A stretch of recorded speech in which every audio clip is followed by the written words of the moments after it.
اسرائیل کے نام سے ایک بہت بڑی ریاست قائم کرنا چاہتا ہے جس میں مکہ اور مدینہ بھی ہے. اسرائیل نے جو نقشہ بنایا ہے اس میں مکہ اور مدینہ بھی شامل ہے. اور اسرائیل اگر سعودی عرب پہ یا مکہ پہ قبضہ کرنا چاہتا ہے تو اسے 1 ہفتہ لگے گا اس کے ٹینکوں کو مکہ پہنچنے میں. اور آپ کو معلوم ہے کہ عربوں میں اس کا مقابلہ کرنے کا دم، شکر ہے آپ لوگ بولے کچھ، عربوں میں اس کا مقابلہ کرنے کا دم نہیں، کسی چیز کا بھی دم نہیں ہے، ان کا مقابلہ تو دور کی بات. یہ پاکستان آرمی ہے جس کی وجہ سے اب تک سعودی عرب اور مکہ اسرائیل کے شر سے بچا ہوا ہے. اور اس وقت پاکستان آرمی کئی اسلامی ملکوں کی افواج کو ٹریننگ دے رہی ہے جس میں سعودی عرب سر فہرست ہے. تو یہ ہمارے ملک کے لیے ایک بہت فخر کی بات ہے کہ ہم حرمین کے محافظ ہیں. پاکستان آرمی اسلامی ملکوں میں اس وقت دوسرے نمبر پہ سب سے زیادہ پاورفل آرمی ہے ترکی کے بعد. افرادی قوت کے لحاظ سے ترکی سے بھی آگے ہے، لیکن اسلحے کے لحاظ سے ترکی سے دوسرے نمبر پر ہے. لیکن ایٹمی پاور ہونے کے لحاظ سے آپ کو معلوم ہے کہ کوئی دوسری اسلامی ریاست اس وقت ایٹم بم نہیں رکھتی. اور ایٹم بم کی ویلیو کا آپ اس سے اندازہ لگائیں کہ اگر آپ کے پاس کچھ بھی نہ ہو، صرف بم ہو، تو یہ بھی آپ کے دفاع کے لیے کافی ہے. کوئی آئے آپ پہ حملہ کرنے کے لیے اور کلاشن کو اس کے ہاتھ میں ہو اور آپ کے پاس بم ہو اور وہ آپ کے قریب. ایٹم بم ایک ایسی چیز ہے کہ ساری دنیا کو پتہ ہے کہ جب کوئی مر رہا ہوتا ہے نا تو وہ کہتا ہے جب مرنا ہی ہے تو پھر مار کے مرو. آپ اگر ایک کمزور سی بلی پہ بھی حملہ کریں گے نا، اس کو بھاگنے کا راستہ نہیں چھوڑیں گے تو وہ بھی حملہ کرتی ہے. تو یہ ساری دنیا ایک اصول جانتی ہے کہ کوئی کمزور سے کمزور شخص بھی اگر آپ اس کے پاس اس کو زندہ رہنے کا آپشن ہی نہیں دیں گے تو پھر وہ یہ سوچے گا کہ جب میں نے مرنا ہی ہے تو مار کے کیوں نہ مروں میں. تو یہ جس ملک کے پاس ایٹم بم ہوتا ہے، جو ملک ایٹمی طاقت ہوتا ہے، اس ملک کے بارے میں ساری دنیا جانتی ہے کہ اس کو ختم نہیں کیا جا سکتا، اس کو کمزور کرنے کی کوشش کی جا سکتی ہے. اس کو جس دن اس کو ختم کرنے کی کوشش کی تو یہ مار کے مریں گے، تو یہ بموں سے کھیلنا شروع کر دیں گے. تو یہ ہمارے لیے بہت پازیٹیو چیز ہے. اور الحمدللہ پاکستان نے، ہم بہت سارے اپنے شعبوں کو دیکھتے ہیں اور مایوس رہتے ہیں کہ یار کوئی بھی ہمارا، تو آپ کو معلوم ہے کہ پاکستان میں کوئی بھی ایسا ادارہ نہیں ہے جو صحیح طرح سے کام کر رہا ہو. لیکن الحمدللہ ہم عسکری لحاظ سے اپنے پاؤں پہ کھڑے ہو چکے ہیں. پاکستان نے UGF طیارہ بنایا ہے، وہ پاکستان کی اپنی پروڈکٹ ہے. اور جو گن ہے ابھی جو اسرائیل کے پاس، میرے ذہن سے اس کا نام نکل، شارٹ گن شاید اس کو کہتے ہیں.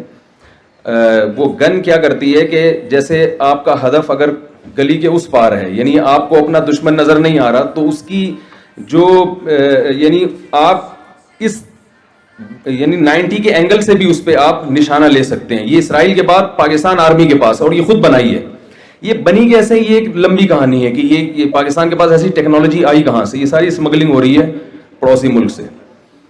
امریکہ آیا نا افغانستان میں تو وہ رہنے کے لیے آیا تھا، لیکن وہاں وہ بیچارہ، اس کی سمجھ میں نہیں آ رہا کہ میں کتنا عرصہ مزید گزاروں اور کب تک میں نے یہاں رہنا ہے اور کیا کرنا ہے. وہ ان کے روزانہ ان کی پالیسیاں چینج ہو رہی ہیں. کہ ابھی ڈونلڈ ٹرمپ کا بیان آیا کہ قطر مذاکرات کامیاب ہو ناکام ہو بھاڑ میں جائے قطر مذاکرات، ہم نے اپنی فوج یہاں سے نکال لی ہے. تو یہ عسکری لحاظ سے الحمدللہ ہم بہت پاورفل ہو چکے ہیں. اور اسلام سے ہمارا رشتہ کتنا گہرا ہے، یہ میرے پاس ٹائم بہت کم ہے تو میں اس لیے بہت ہی ان شارٹ آپ کو میں یعنی اپنا پیغام پہنچانے کی کوشش کر رہا ہوں. تو اب سوچئے کہ اس ملک کے لیے ہم کیا کر سکتے ہیں. میں 2 حدیثیں آپ کے سامنے پیش کروں گا. میرے پاس ایک ڈاکٹر کا سوال آیا تھا ایک دفعہ کہ اسلام میں میڈیکل سائنس کی کیا اہمیت ہے. رسول اللہ صلی اللہ علیہ وسلم کی کوئی حدیث جس میں آپ نے لوگوں کو ڈاکٹر بننے کی ترغیب دی ہو. میں نے کہا بھائی رسول اللہ صلی اللہ علیہ وسلم کی حدیث اور قرآن مجید کی آیت، من قتل نفسا بغیر نفس او فساد فی الارض فکأنما قتل الناس جميعا ومن احیاها فکأنما احیا الناس جميعا. قرآن مجید میں اللہ تعالیٰ کا ارشاد ہے کہ جس نے کسی انسانی جان کو ہلاک کیا تو ایسے جیسے ساری انسانیت کو ہلاک کیا، اور کسی ایک انسان کی جان بچائی تو ایسے جیسے ساری انسانیت کی جان بچائی اس نے. تو ایک ڈاکٹر اگر ڈاکٹر بن کے ہزاروں لوگوں کی جان بچاتا ہے تو کیا وہ اس آیت کا مصداق نہیں ہو سکتا کیا وہ اس کی فضیلت میں داخل نہیں ہوگا؟ زرعی یونیورسٹیوں میں جو ہمارے طلبہ پڑھ رہے ہیں، رسول اللہ صلی اللہ علیہ وسلم نے ارشاد فرمایا، صحیح مسلم کی حدیث ہے، کہ جس نے ایک درخت لگایا اور اس کا انتقال ہو گیا، مر گیا، وہ تو جب تک چرند پرند اس درخت سے کھاتے رہیں گے، آپ صلی اللہ علیہ وسلم نے فرمایا قبر میں اس کو ثواب ملتا رہے گا۔ ایک درخت کا یہ ہے، تو آپ اگر ملک کی پیداوار بڑھا کر انسانوں کی خوراک کا ذریعہ بنتے ہیں تو آپ سوچئے کہ کتنے بڑے اجر کے آپ مستحق ہوں گے۔ میں 2 حدیثیں سناتا ہوں اور پھر اپنی بات کو ختم کرتا ہوں، اس سے جو میسج میں دینا چاہ رہا ہوں نا وہ آپ تک انشاءاللہ میں پہنچا سکوں گا۔ دیکھیے، ایک صحابی درخت لگا رہے ہیں، حضرت ابو ہریرہ رضی اللہ تعالی عنہ۔ آپ صلی اللہ علیہ وسلم نے فرمایا کہ تم جو درخت لگا رہے ہو نا، تو ممکن ہے تمہاری عمر کم ہو اور اس درخت کی عمر زیادہ ہو، یعنی آپ اپریشیٹ نہیں کر رہے کہ تم اتنی دور کی سوچ رہے ہو، اتنی دور کی، پتہ نہیں تمہاری زندگی اس کے ساتھ وفا کرے یا نہ کرے۔ اس سے پتہ چل رہا ہے کہ آپ صلی اللہ علیہ وسلم درخت لگانے والے کی حوصلہ شکنی کر رہے ہیں۔ بھی حوصلہ شکنی کا مطلب تو پتہ ہے نا، ابھی تھوڑا سا اردو کا بھی ہوا ہے نا، تھوڑی سی انشاءاللہ ہو گئی ہوگی ترقی۔ یہاں آپ صلی اللہ علیہ وسلم درخت لگانے والے کو یعنی ایک اپریشیٹ نہیں کر رہے اس کو۔ دوسری حدیث میں آپ فرما رہے ہیں کہ جس نے درخت لگایا اور وہ مر گیا تو جب تک چرند پرند بھی اس سے کھائیں گے، اس کو قبر میں ثواب ملتا رہے گا۔ تو یہ 2 حدیثیں آپس میں ٹکرا رہی ہیں۔ علماء نے اس کا جواب دیا ہے کہ ایک درخت وہ ہے جو آپ اپنے لیے لگاتے ہو، اور ایک وہ ہے جو آپ قوم کے لیے لگاتے ہیں، انسانیت کی خدمت کے لیے لگاتے ہیں۔ ہمیں جو ترقی کرنی ہے اپنے پیٹ کے لیے نہیں کرنی، اس ترقی کی اسلام حوصلہ افزائی نہیں کرتا۔ ہمیں ترقی کرنی ہے آئندہ آنے والی نسلوں کے لیے۔ اگر آپ اس نیت سے ترقی کریں گے تو یہ ترقی قبر میں بھی آپ کو فائدہ پہنچاتی رہے گی۔ آپ کا جو ویژن ہے، آپ کا جو ہدف ہے، وہ ٹائم باؤنڈ نہیں ہونا چاہیے، وہ اس دنیا کے لیے نہیں ہونا چاہیے، وہ لامتناہی ہونا چاہیے۔ اب آپ کیسے وہ ترقی کر سکتے ہیں؟ یوسف علیہ السلام کی مثال ہمارے سامنے۔ یوسف علیہ السلام نے ایک خواب سنایا تھا بادشاہ کو، خواب کی تعبیر بتائی تھی۔ بادشاہ سو رہا تھا، اسے خواب آیا کہ میں نے دیکھا کہ 7 موٹی موٹی گائیں 7 پتلی گایوں کو کھا رہی ہیں۔ تو بادشاہ سلامت جب صبح اٹھے، مصر کی بات ہے، یہ 4-5 ہزار سال پرانی تاریخ۔ تو بادشاہ سلامت جب صبح اٹھے ہیں تو انہوں نے اپنے درباریوں کو بلایا۔ قرآن کی یہ آیتیں ہیں جو میں آپ کے سامنے بیان کر رہا ہوں۔ بادشاہ نے کہا انی ارا 7 بقرات سمان یاکلہن 7 عجاف و7 سنبلات خضر واخر یابسات یا ایھا الملأ افتونی فی رؤیای ان کنتم للرؤیا تعبرون۔ میں نے دیکھا 7 گندم کے تر و تازہ خوشے، وہ 7 خوشوں کو کھا رہے ہیں اور موٹی موٹی گائیں کھا رہی ہیں پتلی پتلی گایوں کو۔ تو اس نے اپنے سارے وہ اجلاس بلایا اور کہا کہ مجھے اس خواب کی تعبیر بتاؤ۔ وہ بیچارے سر جوڑ کے بیٹھ گئے کہ یہ موٹی گائیں پتلی گائیں یہ کچھ سمجھ میں آنے والی چیز نہیں ہے۔ جب کسی انسان کو کوئی چیز نہیں آتی نا تو وہ سوال پوچھنے والے ہی کا مذاق اڑانا شروع کر دیتا ہے۔ تو انہوں نے کہا اضغاث احلام، بادشاہ سلامت یہ کچھ پراگندہ خیالات ہیں، اصل میں آپ سارا دن حکومتی کاموں میں مصروف رہتے ہیں، بغاوت کے خطرے، تو وہ مختلف منتشر خیالات خواب بن کے آپ کے سامنے آ گئے، موٹی گائیں پتلی گائیں یہ سب چیزیں، کوئی مطلب نہیں ہے اس کا۔ اچھا خواب ہوتا تو ہم تعبیر بتاتے۔ یوسف علیہ السلام کو بتایا گیا، یوسف علیہ السلام نے خواب کی تعبیر بتائی کہ عن قریب ملک میں قحط پڑنے والا ہے، 7 سال شدید قحط رہے گا اور وہ پورے ملک کی معیشت کی ایسی کی، شکر ہے آپ لوگ بولے، ایسی کی تیسی کر دے گا، بیڑا غرق ہونے والا ہے۔ لہذا ابھی سے اگلے 7 سالوں کے لیے گندم کو اسٹور کرنا شروع کر دیں۔ پوری دنیا میں قحط پڑے گا، پوری دنیا یہاں آئے گی لینے کے لیے، تو آپ نے اسٹاک کرنا ہے اپنے لیے بھی اور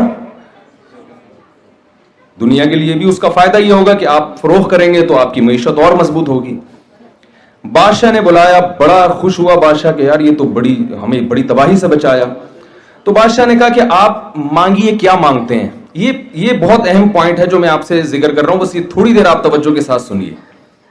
بادشاہ نے کہا کہ آپ کو کیا چاہیے؟ ظاہر ایک صحیح خواب بتایا نا کہ آپ مانگے، کیا مانگتے ہیں؟ اب آپ بتائیے میں اور آپ ہوتے تو ہم اپنے ویژن کو سامنے نہ رکھتے، ہم اپنے پیٹ کو سامنے رکھتے ہیں. ہم کہتے بادشاہ سلامت میں بہت بڑا بزرگ ہوں, میں نے آپ کو صحیح تعبیر بتا دی, کوئی بھی نہیں بتا رہا تھا, تو 20 بکرے آپ میرے لیے کاٹتے ہیں. ایسا ہی ہوتا نا, جو روحانی عامل ٹوپی ڈرامے بیٹھے ہیں یہی کرتے ہیں نا, اتنے بکرے کٹوا دیے, اتنے مرغے کٹوا دیے. یا ہم یہ کہتے ہیں کہ بحریہ ٹاؤن میں ایک پلاٹ دلواتے ہیں آپ, یہ ایک پورا بحریہ ٹاؤن ہی بنوا دیں میرے لیے الگ سے, جب بادشاہ ہے تو پھر ایک پلاٹ سے کیا ہوتا ہے. یہ ہے ہماری سوچ جو جس کی وجہ سے ہمارا ملک تباہی کی طرف جا رہا ہے. یوسف علیہ الصلوۃ والسلام نے فرمایا اجعلنی علی خزائن الارض, مجھے وزیر خزانہ بنا دیں. بہت مشکل ہے سمجھانا. رضا بھائی پولیس تو نہیں بلوانی پڑے گی نا سمجھانے کے لیے. کیا فرمایا, مجھے وزیر خزانہ. دیکھیں یہ بھی نہیں کہہ رہے مجھے کچھ نہیں چاہیے, مجھے ایک مسجد بنا کے دے دو, وہاں میں امامت کروں اور اپنے نماز روزہ پڑھوں, ایک عبادت, میں تو پیغمبر ہوں, مجھے کیا وزیر خزانہ سے اور یہ سب چیزیں مجھے نہیں چاہیے. نا نا نا نا, موقع, ترقی کا موقع ہاتھ سے جانے نہیں دے رہے, وزارت چاہیے. اور آگے فرمایا کیوں, پہلے یہ میں بتا دوں کیوں وزارت چاہیے. اس لیے کہ یوسف علیہ السلام یہ بات جانتے تھے کہ اس ملک میں کچھ وقت کے بعد جتنی ویلیو وزیر خزانہ کی ہوگی اتنی ویلیو کسی اور کی, یار بول تو لیا کریں گے, نہیں ہوگی. مجھے تاکہ مجھے پتہ چلے نا کہ آپ لوگ میرے ساتھ ہیں. وہ یہ جانتے تھے کہ کچھ وقت کے بعد جتنی ویلیو وزیر خزانہ کی ہوگی اتنی ویلیو کسی اور کی نہیں ہوگی. بھائی جب ملک کی معیشت تباہ ہوتی ہے تو سب سے زیادہ ویلیو کس کی بڑھتی ہے؟ جو ماہر معیشت ہے نا, کہ یار یہ کیسے کنٹرول کرے گا. یوسف علیہ السلام جانتے تھے کہ جب لوگ میرے محتاج ہوں گے تو پالیسی کس کی ہوگی, کس کی چلے گی؟ بھائی جو جس کے لوگ محتاج ہوتے ہیں پالیسی ہمیشہ اس کی چلتی ہے. تو جو میں کہوں گا پھر وہ ہوگا. اور وہ جانتے تھے کہ میں اچھا کہوں گا, میں ملک کے لیے برا, میں انسانیت کے لیے ملک کے لیے برا نہیں سوچوں گا. یوسف علیہ الصلوۃ والسلام نے وزارت مانگی ہے اور اس کی دلیل یہ دی انی حفیظ علیم. وزیر خزانہ میں 2 صفات کا ہونا ضروری ہے جو آج کل ہمارے وزراء میں نہیں ہوتی. نمبر 1 حفاظت کرنا جانتا ہو, ملک کی جو بیت المال ہے نا اس کی حفاظت کرنا جانتا ہو, خائن نہ ہو. نمبر 2 علیم, اکنامکس کا ماہر ہو, علم جانتا ہو یہ کہ کتنا اسٹور کرنا ہے اور کتنا تقسیم کرنا ہے, یعنی اس کو ڈیوائڈ کیسے کیا جائے گا, اس میں معیشت میں توازن کیسے پیدا ہوگا. یہ علم اللہ نے یوسف علیہ السلام کو معجزاتی طور پر عطا کیا تھا. اس سے ہمیں پتہ چلتا ہے کہ پیغمبر وزارت چاہتے بھی ہیں اور علم کی اہمیت بھی بیان کر رہے ہیں کہ اکنامکس کے علم کی شریعت میں بہت زیادہ اہمیت ہے. اتنی اہمیت کہ اللہ نے پیغمبر کو معجزے کے طور پر کون سا علم عطا کیا ہے, اکنامکس کا علم, تاکہ وہ ملک کے خزانے اپنے ہاتھ میں لیں اور اس کو پھر صحیح طرح سے ڈیوائڈ کر سکیں. اور یہ چیز بالآخر یوسف علیہ السلام کے بادشاہ بننے کا سبب اور ذریعہ بنی ہے. تو اس میں ہمیں یہ سبق ملتا ہے کہ پیغمبروں کا نہ ہمیں اسلام ترقی سے روکتا ہے, نہ ہمیں اسلام ایجوکیشن سے روکتا ہے. اسلام ہمیں کہتا ہے کہ آپ ترقی بھی کریں, تعلیم بھی حاصل کریں, مگر آپ کی نیت کیا ہونی چاہیے, اپنا پیٹ اور اپنی جائیدادیں بنانا, اپنی ذات نہیں ہونی چاہیے, بلکہ آپ کا مقصد ملک اور قوم کی خدمت ہونی چاہیے. اس خدمت کے تحت آپ پیسے بھی کما لیں, اس میں کوئی حرج نہیں ہے. یوسف علیہ السلام جب بادشاہ بنے تو لائف اسٹائل بھی تو چینج ہوا ہوگا نا ان کا, ظاہر ہے بادشاہوں والا ان کا لائف اسٹائل ہو گیا, اس سے منع نہیں کیا ہمیں. لیکن حضرت یوسف علیہ السلام نے مصر کی حکومت اپنے ہاتھ میں لے کے ہمیں یہ بتایا ہے کہ ہمیں ان تمام تر عہدوں پر پہنچنا پڑے گا جن عہدوں کے پر کو حاصل کرنے کے بعد ملک کی تقدیریں اور ملک کی باغ ڈور ہمارے ہاتھ میں ہوگی اور پھر ہم ملک کو صحیح طرح سے چلائیں گے.